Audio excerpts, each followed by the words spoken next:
A bench-clearing brawl. Willie Adames is out there. We're pushing, we're shoving. In the end, Freeland is thrown out. Chapman is thrown out. And how about this for research? Willie Adames became the first player rejected on his birthday in 7 years. And finally, when all was said and done, 9 minutes after he hit the home run, Devers finally circled the bases, and the Giants win it 7-4. But that wasn't the craziest thing. Yankees-Astros top of 5. Yanks up 2-0. Framber Valdez in trouble. All right, we got the bases loaded. And so the catcher, that Cesar Salazar, he's telling him, no, wait, don't throw it yet. Well, too late.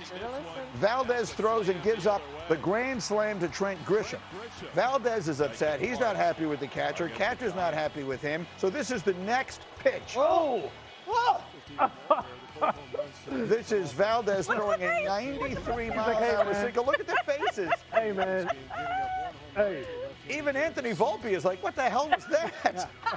After the game, Valdez would apologize to Salazar and have to tell the world it wasn't intentional. Holy pitch comp, fat man. Sure, it wasn't. Yankees go on to win it 7-1.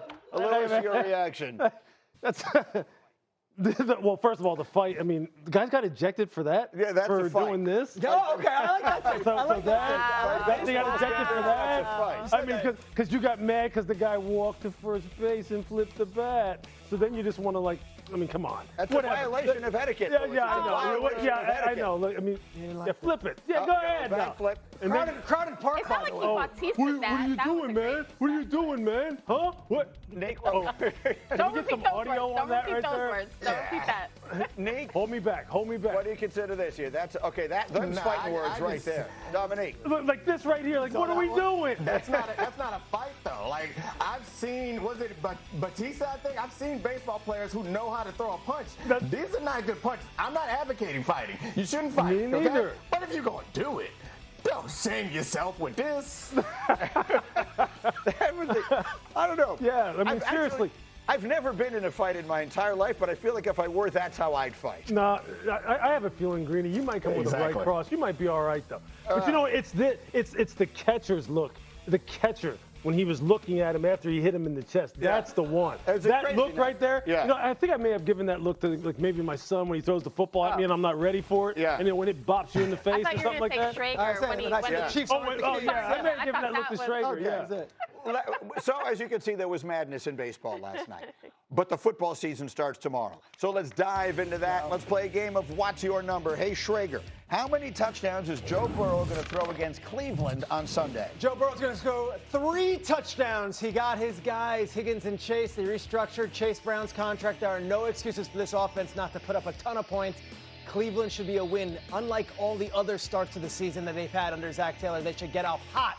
And Joe Burrow should throw 3 touchdowns. And he may need them all if his defense struggles as badly as it has. Lewis, let's talk about Bijan Robinson. How many yards from scrimmage do you like for him in a big game against Tampa Bay? Yeah, I'm going to say 110. He maybe goes over that, maybe not. Look, I think Tampa Bay's for real. I think that's a team that's being slept on. I think their defense is going to be formidable, but this dude is the truth. There's nothing he can't do. He can run it inside, outside, catch it out of the backfield. 110 may be low ultimately, but I think the Tampa Bay Buccaneers are a team not to be slept on. Bijan, the number 1 pick in a lot of fantasy drafts.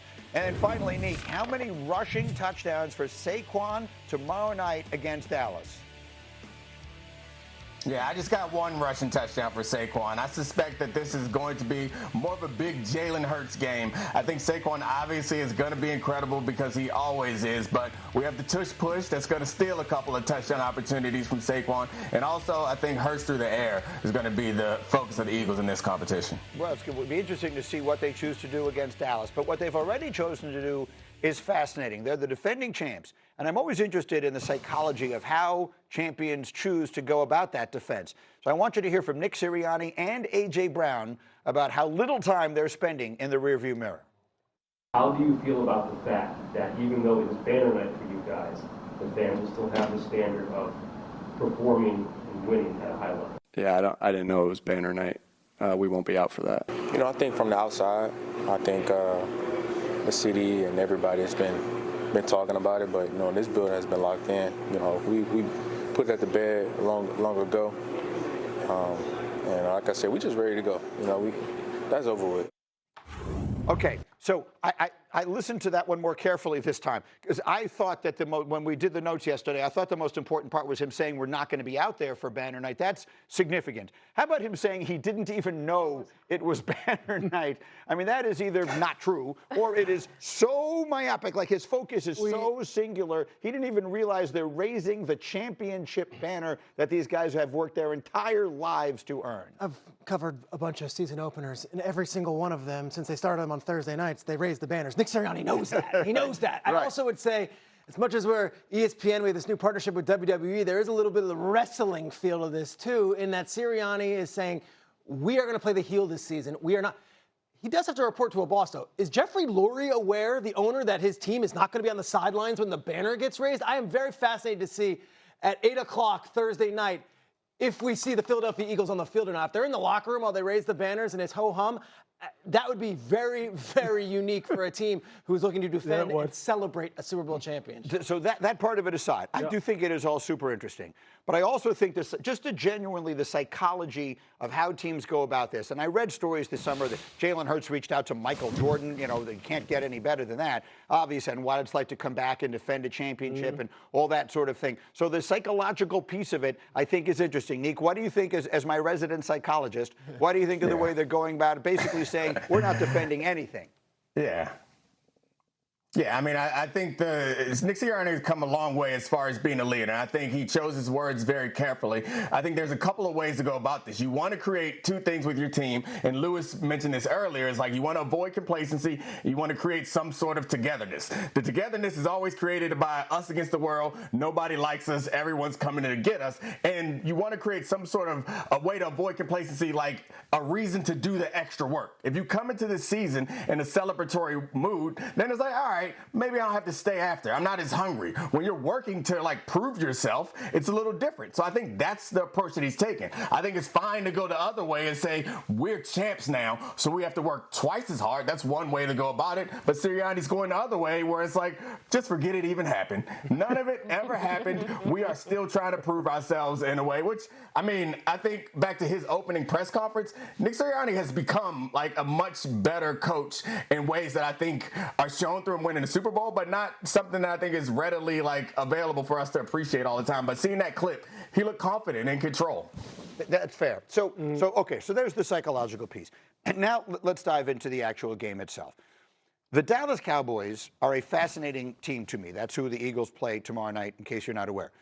Because a month ago, I was sitting here thinking they could be pretty good this year. Like, they added George Pickens. This offense should be explosive if Dak Prescott is healthy. Every time Dak Prescott has been healthy, they win a lot of games. When last seen healthy, he was the runner-up for MVP of the league. And the defense might be a little better. Matt Eberflus knows how to coach a defense. Then they go and have a month worth of ridiculous drama with Micah Parsons and ultimately trade away their best defensive player. So I guess what I'm asking you is, are the Cowboys there to be the sacrificial lambs in this opening game, or do you see Dallas making this a game that is worth watching all the way to the end of the fourth quarter? In particular, because it's week one, I think it's absolutely going to be something you're going to watch all the way to the fourth quarter, because these games are always a roll of the dice. You don't know how anybody's going to react to actually playing football for 3 straight hours when you basically have been playing, with just helmets and maybe shells and shoulder pads all preseason long. That being said, look, this team has a ton of firepower. We know that on the offensive side of the football. They got to create explosives down the field. This cannot be a 3 yards in a cloud of dust game. Dak has to earn his money. CD has to earn his money. George Pickens has to go ahead and go off so he can get his eventually. So they have the ability to do that. The question is this. Even with a guy like Kenny Clark coming in there, and now, as Jerry said, they can stop the run. We're going to find out if you can stop the run, because this is the best offensive line in football. So let's find that out. Kmart, what do you expect? Oh, I mean, I think the Eagles are going to win this one, but I think the Cowboys, Brian Schottenheimer, as a first-time head coach, where your best player has just been traded away, I think he has to come in there in that the night before meeting and say exactly what Nick Sirianni is telling his team, which is, hey, nobody's picking us, nobody expects anything. This is an opportunity. Hey, everybody's talking about how our best players out the door and in Green Bay. Defense, it's on you. Guys have to be better. Dak, you're healthy. Like, we've got George Pickens, this offense. For me personally, where's the pass rush coming from? Who's running the football, and can they run it effectively for the Cowboys? And can the Cowboys defense stop the run? Those are questions that still need to be answered, but it's a look at the screen. right here. If Brian Schottenheimer is looking for any more motivation, there it is. The whole world doesn't think we can will win. say this, to Kimberly's point, I spoke to sources in Dallas, and I said, well, how do you replace that? And they're very high on Sam Williams. They're very high on Dante Fowler. What's the BC rookie that they took? Donovan Ezeraku. They love him. Yep. They don't think, internally in that building, they don't think they are suddenly falling off a ledge without Micah Parsons.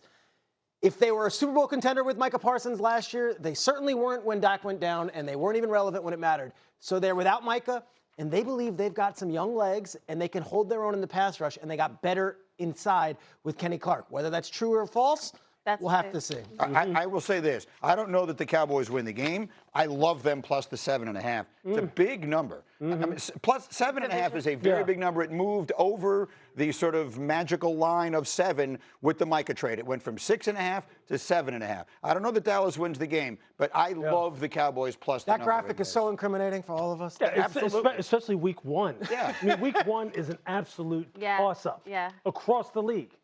Yeah. Especially if, as Peter suggests, the owner is going to force Nick Sirianni against his will to bring his team out there onto the field and watch the banner go up, and they'll be overcome by complacency. And the next thing you know, the Cowboys are running it up and down the field. All right, we'll see what winds up happening as we continue. That's the first game. It might not be the biggest game. This is the biggest game. Sunday night, the MVP showdown in Buffalo. We'll tell you which